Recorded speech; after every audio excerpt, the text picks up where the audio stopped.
que é isso aí? Peraí, qual que é o assunto? Jair Bolsonaro fala de anistia 2026, fraude no INSS e mais. Simbora. Tudo isso e muito mais. Pô. Eu tenho certeza que se hoje voltasse, militar só no GSI. Nem na defesa botaria militar. Apesar de ser apaixonado pelo Braga Neto, faz excelente trabalho, entre outros. Mas é civil. Os ministros palacianos seriam mais experientes. Teria um militar lá também.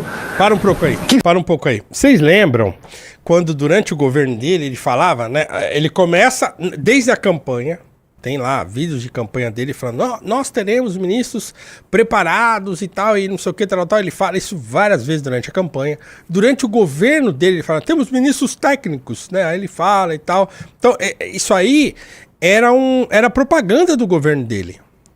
Ele falar que os ministros dele eram técnicos, né? Sem viés ideológico, não era isso que ele falava? Isso aí ele falou durante a campanha toda, durante o governo dele inteiro, ele ficava falando que o critério para ele ter escolhido os ministros dele era técnico, que as pessoas que estavam lá eram competentes.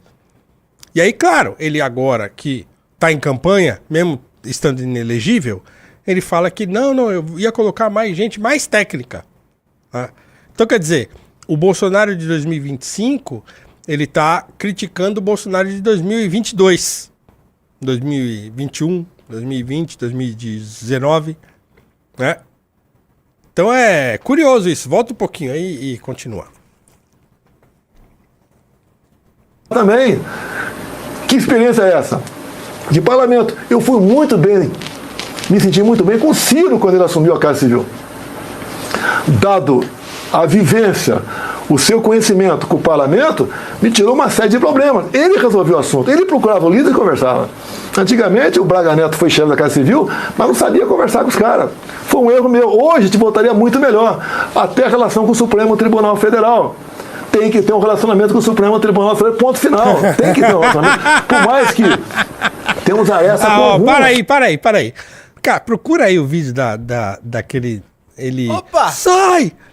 Opa, entrou alguém. Álvaro, seja muito bem-vindo ao Valete Plus, nosso primeiro Valete Plus do dia. Estou feliz da vida, vai receber uma revista Valete autografada por mim, mais um porta-copo, um cordão, tá? E entrando mais um Valete Plus, a gente sorteia uma camiseta da Valete.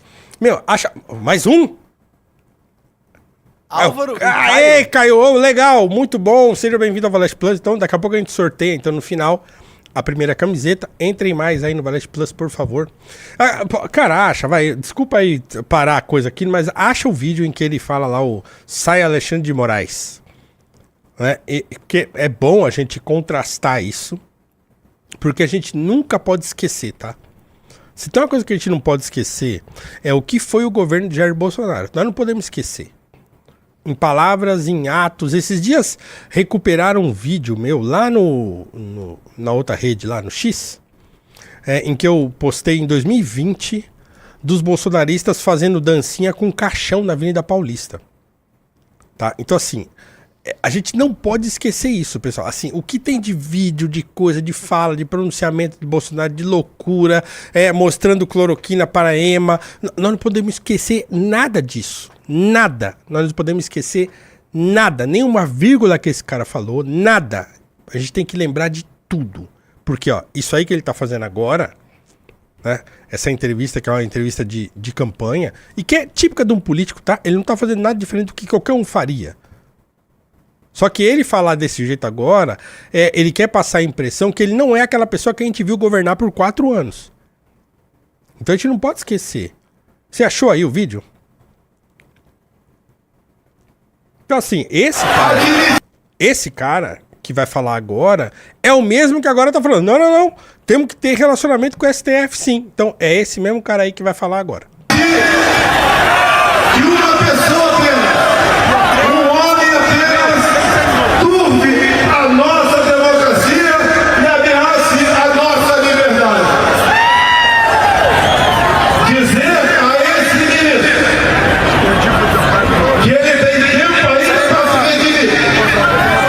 Tem tempo ainda de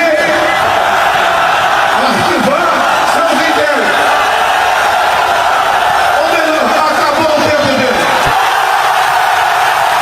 acabou o tempo dele. Não, e você vê, Acabou. ele começa falando ele tem tempo, e o povo começa a se inflamar, e aí ele se empolga, e aí é onde ele, né, chuta o pau da barraca. Acabou o tempo dele. Vai lá. Deixa de ser verdadeiro!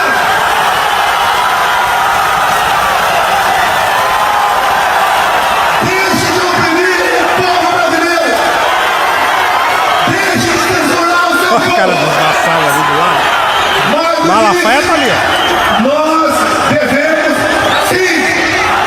Porque eu falo em nome de vocês! Para um pouco aí. Determinar!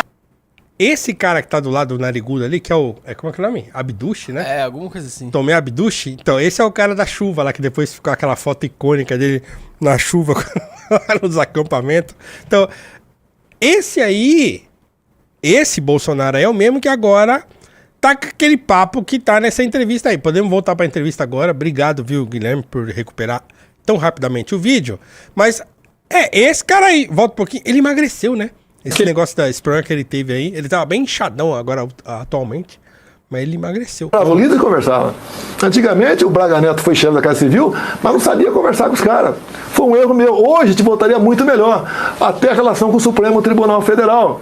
Tem que ter um relacionamento com o Supremo Tribunal Federal, ponto final. Tem que ter um relacionamento. Por mais que temos aresta com alguns. Aquele canalha lá do 7 de setembro que o senhor dirigiu ao Alexandre de Moraes, o senhor se arrepende? Não falaria de novo aqui. Não falaria? Não falaria. Mas ele realmente, se eu não me engano, foi logo após o Ramagem, né? Que ele foi. Que era um canalha e ameaçava, não vou mais cumprir decisão e tal. Foi desabafo. Não falaria mais. Não falaria mais. Nem teria mais. Meu Deus, cara! Não, para. Imagina um Bolsonaro. É que o Bolsonaro ele vive em estado alterado de consciência. Ele consegue mas compreender tudo. Não, você imagina você que tá me assistindo aqui e que é um apoiador do Bolsonaro, deve ter, sempre tem um ou outro aí. Imagina que você, bolsonarista, né, que sabe que seu tio tá preso lá, que tem, sei lá, tantas pessoas que estão presas lá e tal. Imagina que você, que confiou e que acha que ele é o mito, que ele fez tudo que era possível, que não sei o quê, e que foi culpa da pandemia, que ele teria feito um governo maravilhoso. Como os bolsonaristas falam assim, não, o Bolsonaro entregou um país muito melhor, e não sei o que, tal. Né? Você que acreditou e que estava até um minuto antes de você assistir essa entrevista aí, achando assim, não, nós temos que destituir todos os ministros do STF, porque nós temos que ir pra cima, porque o STF ninguém presta, sei o que. Aí você escuta o sujeito que você apoia falando isso aí. Óbvio que ele tá falando isso aí em benefício próprio, claro, ele tá no fio da navalha. Né? Então, é mais um sinal de que esse sujeito é absolutamente indigno de confiança das pessoas. Quem confiou é porque é besta mesmo, né? Ou porque queria alguma coisa em troca. Eu posso dizer que nunca confiei, então, e vou continuar dizendo, eu dou graças a Deus de que eu jamais me deixei, como é que se fala? Seduzir por esse tipo de discurseria que ele fazia. E sempre mantive minha posição de achar que ele era mesmo uma desgraça. Né? E tá aí mais uma prova, né, de que ele é igual a qualquer outro parlamentar, se não for muito pior. Né? Não no sentido de ter feito coisas muito piores, porque fez coisas muito ruins, mas porque é de uma vileza, de uma incapacidade que são gritantes e patentes para todo mundo. E que só não vê quem não quer. Você precisa estar muito alucinado pra achar que esse sujeito é confiável. Olha o que ele tá fazendo aí. É o mesmo cara que quando as pessoas foram presas lá, ele chamou de baderneiro. Né? As mesmas pessoas que nessa mesma entrevista aí, ele foi defender. Dizer que elas não são criminosas e tal, né? E que ele poderia muito bem ter desmobilizado quando ele pôde. Porque ele poderia ter feito isso. Ah, mas elas estavam no direito dela de se manifestar. Claro que estavam. Estavam. Mas ele poderia. Ele poderia dizer, gente, acabou, perdemos, tá? Saiam da frente dos quartéis. A gente não tem o que fazer aí na frente dos quartéis. Acabou. Vamos agora lutar para voltar em 26. Vamos construir uma nova candidatura. Preciso do apoio de vocês e tal, não sei o que lá. Mas, vamos sair da frente de quartel aí, porque não tem o que vocês ficarem fazendo aí. Não tem nada que eu queira fazer, dentro do regime democrático, que vocês aí na frente dos quartéis possam fazer por mim. Então saiam. Ele poderia ter feito isso. Não fez. Muito pelo contrário. Ficava dando sinal, né? Estímulo contraditório. Toda vez que ele falava, né, de modo ambíguo. Esse mesmo Braga Neto que ele tá falando que ele adora, que ele ama de paixão, que ele é apaixonado, é o mesmo Braga Neto que apareceu lá naquele cercadinho, durante todo aquele imbróglio das pessoas em frente de quartel. Ele falou assim, ó, pessoal, vai segurando aí que, ó, tem coisa chegando. Tenham paciência, foi o que ele falou, né? Ou seja, ele também não foi lá e falou, gente, ó, vamos desmobilizar, vamos sair da frente de quartel. Não. Ele fomentou a permanência das pessoas na frente de quartéis. Essas mesmas pessoas que ele ficou lá, o pipoqueiro, popcorn and ice cream, Sealers. Esses caras estavam dormindo em barraca há 2 meses na porta de quartel. Não estavam trabalhando. O popcorn não estava vendendo a sua popcorn. O ice cream não estava vendendo o seu ice cream. Estava na porta de quartel, comendo churrasco bancado lá por gente do agro, dormindo em barraca. Muitas vezes com filho pequeno, com criança.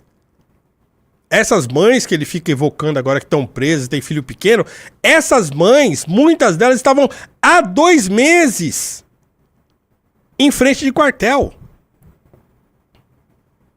Certo? Não estava cuidando da família.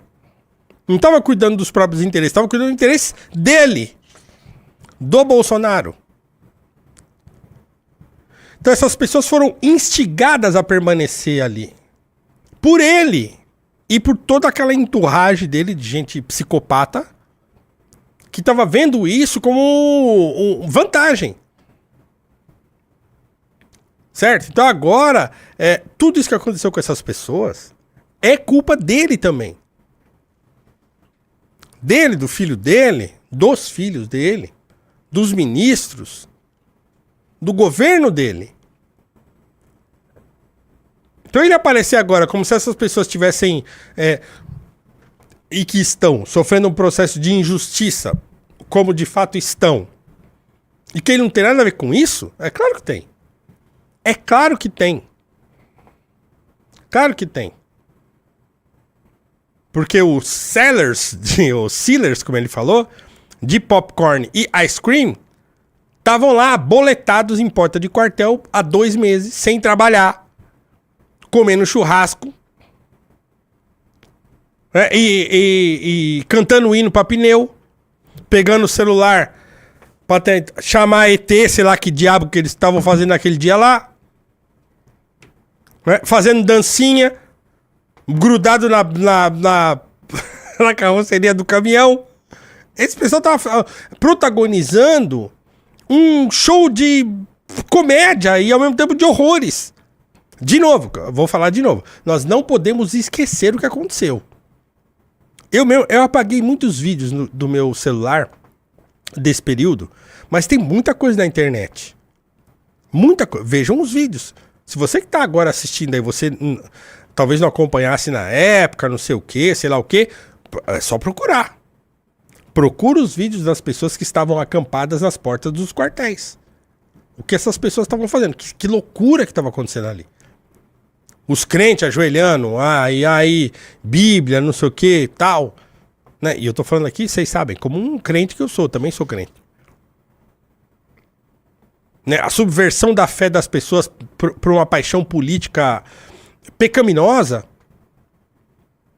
Então assim, nós não podemos esquecer. Toda vez que a gente olhar pra cara desse sem vergonha, a gente não pode esquecer o que esse cara fez durante os 4 anos em que ele foi presidente do Brasil. E pra onde ele levou, porque foi ele que levou as pessoas. Pra onde ele levou uma parte considerável das pessoas que o apoiavam, que apostaram tudo nele, que deixaram de trabalhar, deixaram de viver suas vidas para viver a vida dele. Camisa do Brasil, faixa do Brasil na cabeça, e não sei o que, papapá, e hino, e não sei o que lá, por causa dele. Então, que a gente não esqueça disso, que a gente não seja ingênuo. O brasileiro se esquece das coisas muito fácil. A gente não pode se esquecer disso, nem a pau. Nem a pau.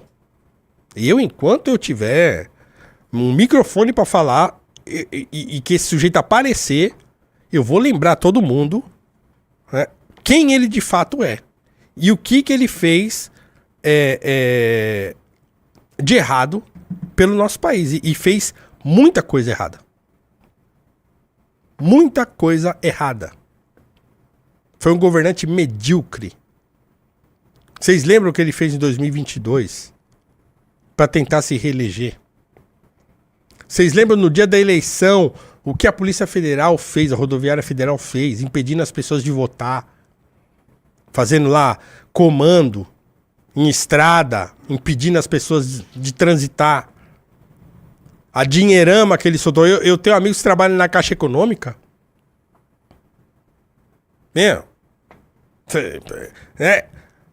Tem um amigo gerente da Caixa Econômica que ele fala assim: rapaz, se você soubesse o que tá acontecendo na Caixa, com essa coisa de liberar aí o Auxílio Brasil de não sei o que, o empréstimo de não sei o que lá, fizeram um monte de coisa para as pessoas botarem um dinheirinho no bolso e ir lá e votar nele. Isso aconteceu, isso não é loucura.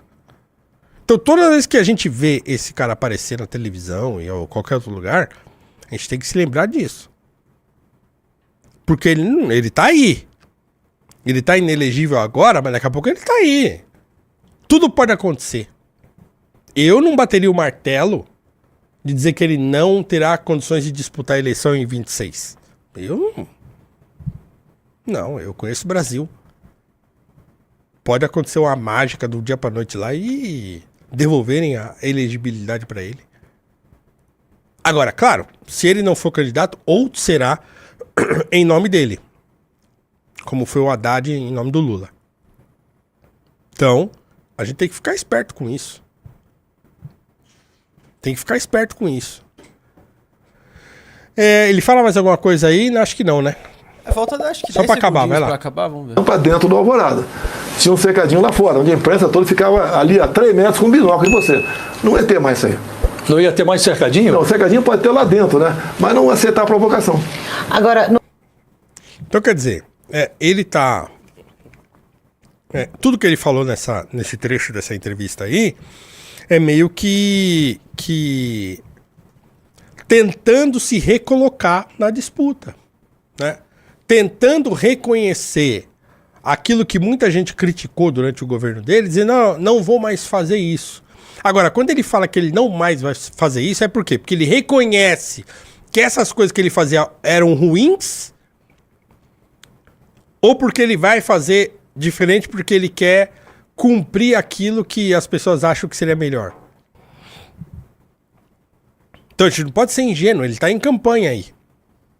As respostas dele são direcionadas a um objetivo que ele tem, que é ou de se tentar se eleger de novo, ou tentar emplacar um candidato dele. E aí, então, ele está adotando esse discurso. Alguém falou ali no chat, loop do Brasil. E é um loop mesmo. É um loop. A gente vê a história se repetindo. O Lula fez isso, agora ele faz isso, aí vem outro, aí vem e eles ficam chaveando. Eu tenho... A minha esperança para o Brasil não tá nesses caras. Porque eu sei que nós temos uma missão. Se é que vocês me entendem. É a única maneira que eu vejo da gente tentar desviar o país dessa rota de abismo atrás de abismo. Curtiu o vídeo e quer ver mais análises como essa? Então, corre lá no canal MB Live TV e não perca nenhuma das lives, de segunda a sexta. E para ficar por dentro de mais cortes excelentes, inscreva-se no Treta no Congresso.